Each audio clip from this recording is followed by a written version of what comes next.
Horas, Bali G Academy datang kembali di hadapan Anda dari tepian Danau Toba yang indah. Pemirsa, kita akan melanjutkan ya, mengungkap, membongkar ya, menyuarakan kembali, meresonansi agar didengar oleh Bapak Presiden Prabowo Subianto dan Menteri HAM Bapak Natalius Pigai untuk membongkar kembali karena saya menemukan banyak sekali kejanggalan dan peradilan sesat.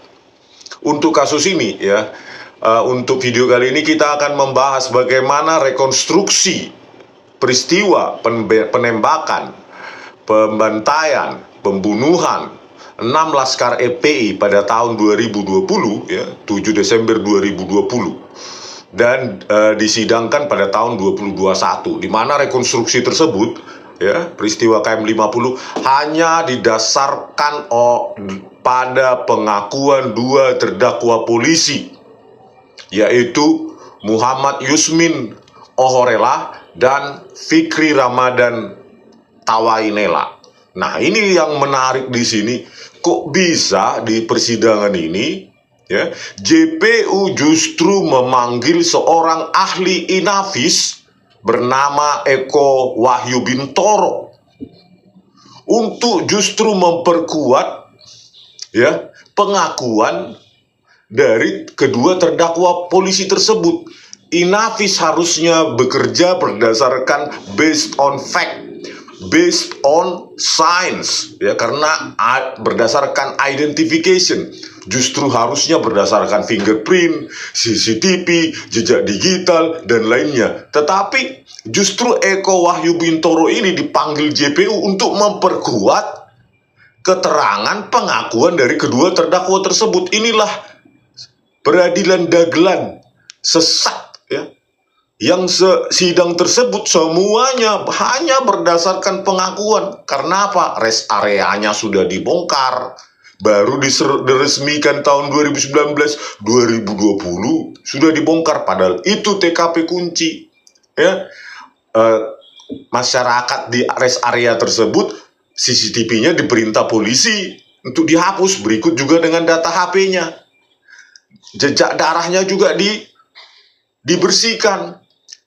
Terus peristiwa penembakan katanya, yang kejadian pergumulan penembakan 4 Laskar FPI yang dibawa dari rest area KM 50 kembali ke Polda Metro Jaya. Kejadiannya penembakan di mobil Xenia Daihatsu itu KM 50 kalau tidak salah plus 200, itu tidak di polis lain, dan katanya CCTV aktif tetapi tidak bisa mengirim gambar ke server di Bekasi, dan itu semua berdasarkan pengakuan. Nah, inilah sidang sesat tersebut ya. Nah, ahli inafis dalam kasus ini yang dihadirkan di sidang ini adalah seorang bernama Eko Wahyu Bintoro. Kalau kalian ingat pada kasus Peggy Setiawan, nah orang inilah yang dipakai ya, meskipun tidak jadi persidangan tersebut, yang ingin dipakai untuk mencocokkan citra atau image yang diambil dari database Dukcapil dengan gambar yang di dinding atau di rumahnya Peggy Setiawan. Bayangkan, sains apakah itu? Sains abal-abal. Orang inilah yang dipakai juga pada kasus Peggy Setiawan, meskipun tidak jadi karena pra-peradilan diterima ya. Beruntung kita diterima pra-peradilannya, sehingga Peggy Setiawan tidak menjadi korban lagi, mangsa lagi, menjadi korban rekayasa. Nah, Eko Wahyu Bintoro ini adalah seorang sarjana hukum ya, sarjana hukum tetapi S2 Magister Informatika BINUS. Bayangkan, SH terus jadi S2 dia. Bayangkan, apakah dia paham matematika tingkat lanjut untuk menjadi S2 Informatik kan? Nah, inilah, bayangkan seorang SH menjadi ahli inafis ya, untuk dipakai seperti ini ya dalam sidang-sidang sesat. Oke, detailnya ya, bagaimana rekonstruksi peristiwa KM 50 tersebut yang hanya berdasarkan keterangan kedua pelaku, kita baca dari berita berikut ya, Republik. Oke, silakan lanjut. Diambil dari Republika, Selasa 4 Januari 2022 dengan tajuk Rekonstruksi peristiwa KM 50 hanya berdasar keterangan kedua pelaku. Sidang lanjutan pelanggaran hak asasi manusia HAM pembunuhan 6 anggota Laskar Front Pembela Islam menguak fakta baru terkait proses awal pengungkapan dan penyelidikan kasus tersebut. Terungkap di persidangan, rekonstruksi atau reka adegan penembakan mati para pengawal Habib Rizik Syihab yang dilakukan oleh tim penyidik Barreskrim Polri hanya berdasarkan keterangan para saksi pelaku, yakni Bribtu Fikri Ramadan dan Yusmin Ohorela. Ya, terus.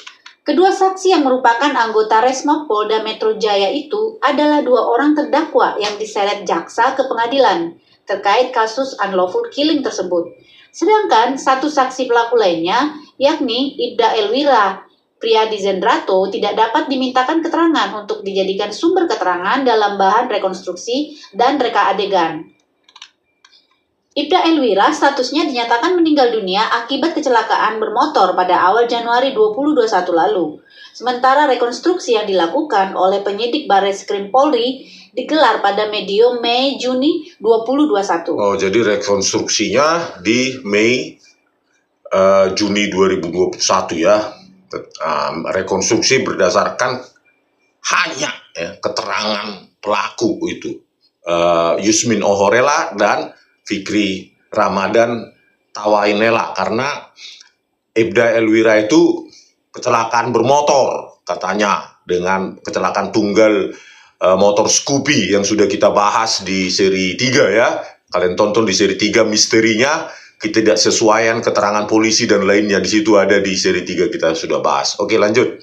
Rekonstruksi yang dilakukan setengah tahun setelah kejadian naas di kilometer 50 Jalan Tol Jakarta Cikampek, Karawang, Jawa Barat pada dini hari Senin 7 Desember 2020 itu. Hal tersebut terungkap dari penjelasan saksi Eko Wahyu Bintoro di persidangan. Tim JPU menghadirkan Eko ke sidang sebagai saksi ahli dari Inafis Barreskrim Mabes Polri. Eko bersama timnya yang melakukan rangkaian rekonstruksi dan reka adegan kejadian malam pembunuhan para anggota Laskar FPI tersebut. Eko membeberkan hasil rekonstruksinya kepada hakim dengan menampilkan sedikitnya 50-an gambar dan foto-foto dari rangkaian reka adegan. Saat menjelaskan reka adegan tersebut, JPU Paris Manalu sempat menyela kesaksian Eko dengan menanyakan, dari keterangan siapa yang diterima oleh tim penyidik dan Inafis untuk menggelar serangkaian reka adegan peristiwa KM50 tersebut?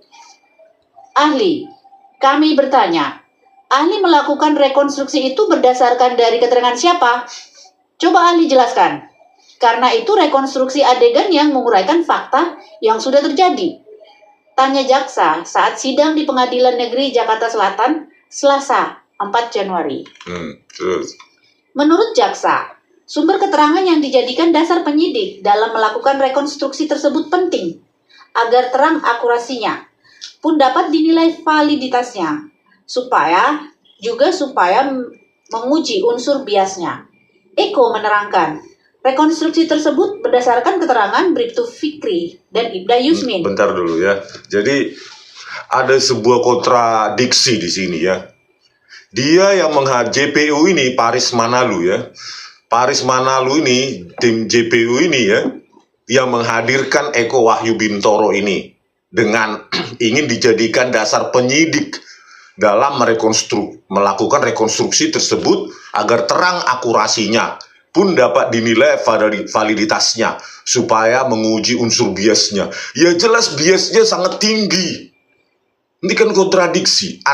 Kalian menghadirkan JPU ini ya, menghadirkan Eko Wahyu Bintoro ya, yang jelas-jelas keterangannya pun berdasarkan keterangan pelaku ini, Yusmin Ohorela dan Fikri Ramadan Tawainela. Di mana akurasinya?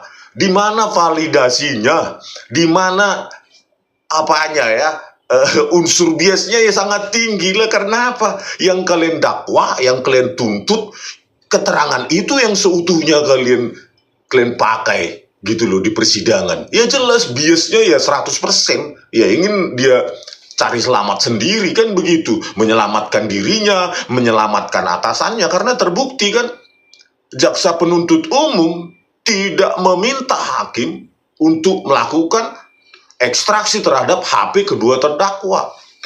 Ketiga terdakwa, yang satu almarhum ya, Ibda Elwira Jendrato, Priyadi Jendrato, dan rantai komandonya di atas Handik Jusen, terus siapa itu Dirkrimumnya ya, Tubagus Hadi Hidayat, sampai Kapoldanya Fadil Imran, sampai Dirtipidumnya Brigjen Andirian, sampai harusnya Kabareskrimnya Listio Sigit Prabowo, sampai Kapolrinya saat itu Idam Aziz. Itu kan harus diekstraksi semua sehingga konstruksi rantai komando, sehingga kenapa itu terjadi penembakan itu ya, khususnya keempat yang tewas itu yang katanya di mobil Xenia Daihatsu gitu loh. Kok bisa nggak diborgol gitu? Kesalahan SOP atau disengaja. Jadi ini semua nggak dituntut oleh JPU ini. Inilah sidang abal-abal ya, sangat abal-abal, sangat sesat, paling sesat mungkin ya. Saya baru tahu ini. Saya kira persidangan Jessica yang paling sesat ya. Ternyata ini lebih sesat daripada sidang rekayasa Jessica Kumala Wongso. Ini paling sesat. Bayangkan, dia ingin menguji keakuratan, validitas ya, pengakuan dari kedua terdakwa. JPU justru memanggil ahli inafis yang mendasarkan juga ke keterangan pelaku tersebut. Mana validasi? Kan harusnya keterangan atau kesaksian divalidasi dengan bukti saintifik, bukan dengan reiterasi lagi dari pengakuan dari kedua pelaku tersebut lewat mulut orang lain lagi. Ahli inafis ini yang lulusan sarjana hukum ini ya, Eko Wahyu Bintoro. Aduh, oke lanjut ya, JPU kembali itu. Dalam pembunuhan tersebut, keduanya sebagai saksi sekaligus pelaku. Jadi, terkait foto-foto rekonstruksi tersebut, kami lakukan bersama-sama. Berikut dengan keterangan dari tersangka yang melakukan kegiatan pembunuhan tersebut, ujar Eko kepada majelis hakim. JPU kembali menegaskan pertanyaannya, apakah keterangan penyidik untuk melakukan reka adegan tersebut hanya bersumber dari pengakuan para terdakwa?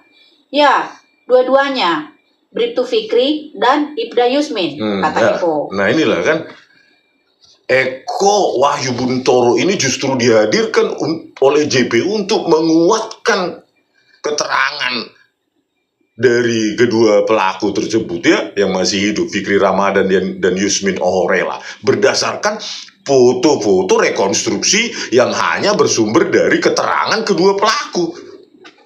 Betapa abal-abalnya, sesatnya di peradilan ini ya. Memvalidasi harusnya kan dengan bukti saintifik, bukti material. Ini bukti malah justru reiterasi keterangan kedua pelaku lewat ahli nafis. Aduh, parah. Oke, lanjut. Dari rekonstruksi, Eko menerangkan yang terkait dengan unlawful killing adalah peristiwa pembunuhan yang terjadi di dalam mobil Xenia B1519 UTI. Mobil tersebut adalah kendaraan para terdakwa anggota kepolisian. Mobil silver tersebut yang mengangkut 4 anggota Laskar FPI saat masih dalam kondisi hidup. Kata Eko, keempat anggota Laskar tersebut adalah Lutfi Hakim, Ahmad Sofyan, Muhammad Suci Kadapi Putra, dan Muhammad Reza. Di bagian belakang mobil sebelah kanan adalah Muhammad Suci Kadapi Putra. Di bagian tengah belakang Ahmad Sofyan. Sebelah kirinya Muhammad Reza. Jadi di bagian belakang itu ada 3. Berikut dengan kondisi jok di belakang yang tidak diangkat, tetapi dalam kondisi tidur. Dan kaki semua itu berlipat seperti orang duduk, kata Eko. Sedangkan di barisan tengah, duduk di sebelah kanan belakang supir, Lutfi Hakim. Sedangkan pengemudi adalah Ibda Yusmin Ohorela. Dan di kursi penumpang, depan, Ibda Elwira Jendrato. Dan di belakangnya, Bribtu Fikri Ramadan. Jadi posisinya, pada kendaraan tersebut, 3 petugas dan 4 orang dari Laskar FPI yang diamankan tadi, kata Eko. Nah, ini juga sama dengan pengakuan dari komandan lapangannya ya, komandan Laskar pengintai pembunuh 6 Laskar FPI tersebut ya. Siapa itu?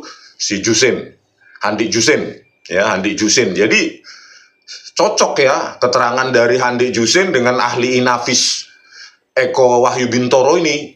Kenapa cocok? Karena keduanya ini juga mereferensi atau mereiterasi, membasiskan, mendasarkan hanya kepada keterangan pelaku. Jadi balik lagi dan kembali lagi ke keterangan kedua pelaku tersebut. Ya, ahli Inavis ini, lulusan sarjana hukum ini, Eko Wahyu Bintoro, mendasarkan pada keterangan pelaku. Pak, baru direkonstruksi, dipoto-foto. Nah, itulah yang dijelaskan kepada JPU dan dihadirkan pula oleh JPU. Handi Jusin juga begitu. Mendasarkan katanya dia tidak ada di lapangan. Meskipun jejak digital tidak ada dipakai untuk memvalidasi apakah dia ada di lapangan atau tidak ya. Dan dia juga, Handi Jusin, mendasarkan kepada keterangan Fikri Ramadan dan Yusmin Ohorela ya. Jadi ya cocok karena ya berdasarkan keterangan itu, dan mungkin mereka sudah latihan di belakang ya kan, sebelum di sidang apa dulu ya, gladi resik dulu, nanti kau ngomong itu jadi kau sesuai memang karena hanya dari keterangan kedua pelaku tersebut ya. Inilah sesatnya, sangat-sangat sesat. Pak Prabowo buka lagi, bongkar lagi nih Pak ya. Saya siap jadi ahlinya Pak kalau dibutuhkan, Pak Natalius Pigai. Oke, lanjut. Eko menjelaskan, reka adegan ke-41 yang menyebutkan bahwa kendaraan berjalan menuju ke arah Karawang Timur untuk membawa 4 laskar EPI ke Polda Metro Jaya. Pada bagian itu, saat kendaraan melaju pada kecepatan 60 hingga 80-an km per jam, persisnya di kilometer 50,2, terjadi keributan. Keributan tersebut yang selama ini diduga sebagai aksi perebutan senjata api di dalam mobil. Dikatakan Eko, dari rekonstruksi, 4 anggota laskar itu melakukan pengeroyokan terhadap Bribtu Fikri Ramadan. Muhammad Reza dikatakan mencekik leher Bribtu Fikri Ramadan dari belakang. Ahmad Sofyan dari arah belakang tengah menarik rambut Bribtu Fikri Ramadan. Dan Muhammad Suci Kadafi Putra juga ikut menarik rambut Bribtu Fikri Ramadan. Kemudian, Lutfil Hakim, kata Eko, dari reka adegan, mencoba merebut senjata api dari Bribtu Fikri Ramadan. Senjata itu ada di sebelah kanan Bribtu Fikri Ramadan, di tengah-tengah antara Fikri dengan Lutfil Hakim.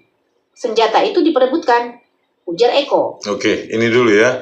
Jadi bayangkan lah ya, sudah katanya sebelum mereka dibawa dari rest area KM 50 sudah terjadi tembak-menembak, 2 tewas katanya. Dari rest area KM 50 mau dibawa ke Polda Metro Jaya, tidak diborgol, padahal sebelumnya katanya sudah terjadi kejar-mengejar ya kan, tidak diborgol, diikat pakai tali rafia pun tidak, itulah apanya, dan itu diterima oleh hakim. Bayangkan, tidak diborgol, bahkan pakai tali rafia. Jadi mereka seperti penumpang biasa di Xenia Daihatsu itu ya, 4 laskar EP yang masih hidup dibawa ke Polda Metro Jaya. Itulah konyolnya, dan diterima oleh hakim. Dan rekonstruksi dari Eko Wahyu Bintoro ini ya bersesuai dengan Handi Jusin dan pengakuan, karena memang Eko Wahyu Bintoro juga mendasarkan pada adegan-adegan rekonstruksi ya, foto-foto itu berdasarkan pengakuan dari itu juga ya, bahwa yang supir Yusmin Ohorela di kursi depan kirinya ada Elwira Jendrato yang sudah almarhum itu katanya. Terus di bagian tengah itu Fikri Ramadan, terus sebelah kiri ya, tengah kanannya itu Lutfi Hakim, baru sisanya kursi belakang. Ya, jadi seperti penumpang biasa mereka santai-santai sambil melihat pemandangan malam gitu ceritanya ya. Bayangkanlah. Terus dengan entengnya Fikri Ramadan ini, kata Eko ya, kata rekonstruksinya itu, ditaruh senjatanya itu di samping kanannya Fikri Ramadan ya, yang duduk sebelah ini ya, sebelah tengahnya. Itulah bayangkan. Nah, jadi terus itulah diperebutkan, terjadi dijambaklah Fikri Ramadan ini, dicekik, dijotos ya gitu ya. Dan menurut visum et repertum dari Fikri Ramadan cuma 6 cm ini luka tersayat gitu, kayak digigit belalang gitu ya. Bayangkan harusnya kan 4 orang lawan 1 sudah habis itu ya. Apalagi senjatanya katanya diletakkan di tengah, seolah-olah penumpang biasa ini nih, gue letakkan di tengah, nah ambil, seolah begitu. Coba bayangkan. Ya, itulah sidang paling sesat diterima oleh hakim dan jaksa itu, coba bayangkan ya. Oke, lanjut, udah habis? Belum. Saat adegan perebutan senjata itu, hasil rekonstruksi juga mendapatkan pengakuan tentang aksi teriakan Bribtu Fikri yang dalam keadaan diserang oleh 4 laskar. Fikri mengatakan, "Bang, tolong bang, senjata saya," kata Eko menjelaskan reka adegan. Eko mengatakan, reka adegan ke-43 itu berlanjut dengan respon terdakwa Ibda Yusmin yang mengendalikan laju mobil dengan mengingatkan Ibda Elwira yang duduk di kursi penumpang depan. Yusmin berkata, "Wir, awas Wir," kata Eko. Eko melanjutkan, Ibda Elwira pun merespon peringatan itu dengan membalikan badan ke arah belakang. Dalam reka adegan, kata Eko, Ibda Elwira yang melakukan penembakan pertama dan kedua. 2 kali penembakan itu yang menewaskan Lutfil Hakim dan Ahmad Sofyan. Ibda Elwira melihat ke belakang dan menembak ke arah Lutfil Hakim. Jadi yang di belakang sopir, Lutfil Hakim, sudah dilakukan pengamanan, ditembak maksudnya, oleh Ibda Elwira, kata Eko. Setelah penembakan dilakukan ke Lutfil Hakim, kemudian Ibda Elwira menembak pertama. Lutfil Hakim, kemudian Ahmad Sofyan, yang duduk di sebelah tengah kursi belakang, sambung Eko. Pada saat Ibda Elwira menembak Lutfil Hakim dan Ahmad Sofyan, dari reka adegan dikatakan Eko, senjata yang semula diperebutkan Lutfil Hakim beralih dengan perebutan yang dilakukan oleh Muhammad Suci Kadapi Putra. Muhammad Reza yang berada di kursi belakang bagian kiri masih melakukan perlawanan terhadap Bribtu Fikri Ramadan. Itulah ya, rekonstruksinya cukup sampai di sini. Ya, akan kita lanjutkan lagi ya. Jadi rekonstruksi itu sesuai ya. Karena rekonstruksi itu adegan-adegan itu berdasarkan pelaku. Handi Jusin berdasarkan pelaku, Eko Wahyu Bintoro berdasarkan keterangan pelaku ya. Jadi inilah, jadi ujung-ujungnya kita sudah bisa pastikan ya, kita duga ya, udah jelas ya, pastilah ya kalau pelaku yang didengar 100% ya membenarkan dia, itu keputusannya pun vonis lepas gitu loh ya, karena ya semua keterangannya dari dia dan atasannya cuci tangan ya. Tuh Bagus Adi Hidayat sebagai Dirtipidum Dirkrimum Polda Metro Jaya semua lepas tangan. Jadi ya wajar vonis lepas, tuntutan cuma 6 tahun, vonis lepas gitu ya. Oke, sekian dan terima kasih dari kami Berliga Academy di tepian Danau Toba yang indah. Horas.